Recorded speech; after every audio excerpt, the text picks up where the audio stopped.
Et bonjour. Aujourd'hui, on se retrouve pour un projet un peu particulier. C'est un moule pour faire des glaces. Moule en silicone. Donc j'ai fait le moule du moule. Je l'ai designé en plusieurs parties. On a la base ici, le haut on va dire là, et les glaces elles-mêmes en silicone avec un logo personnalisé dessus.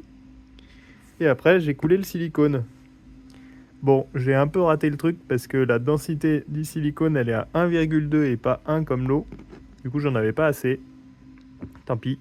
Ça permet de faire un premier jet et ça rend vraiment pas mal. C'est du silicone alimentaire qui résiste à 260 degrés, donc c'est utilisable pour des glaces ou pour des gâteaux. Je vais vous montrer les glaces tout à l'heure. Et voilà le résultat avec le logo, franchement qui se voit pas mal.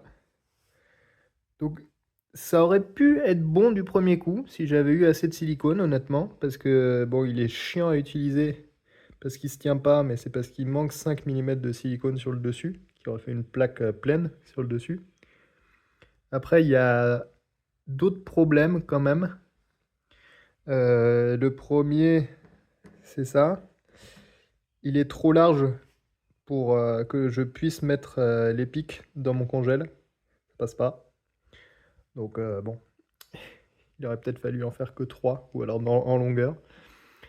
Ça, ce sera à voir. Bon, c'est pas trop gênant. Et l'autre truc, c'est que j'ai plein de petites bulles. Mais ça, c'est pareil. C'est parce que j'avais mis le moule à l'envers parce que bah, j'avais pas assez de silicone. Du coup, je voulais au moins avoir le dessous. Et du coup, ce qui fait que toutes les bulles sont montées. Et bon, ça se voit pas trop. Ah si, ça se voit bien. On a plein de bulles là. C'est pas gênant, mais du coup, ça donne une texture bizarre sur les glaces. Mais en soi, pour un premier jet, c'est pas mal.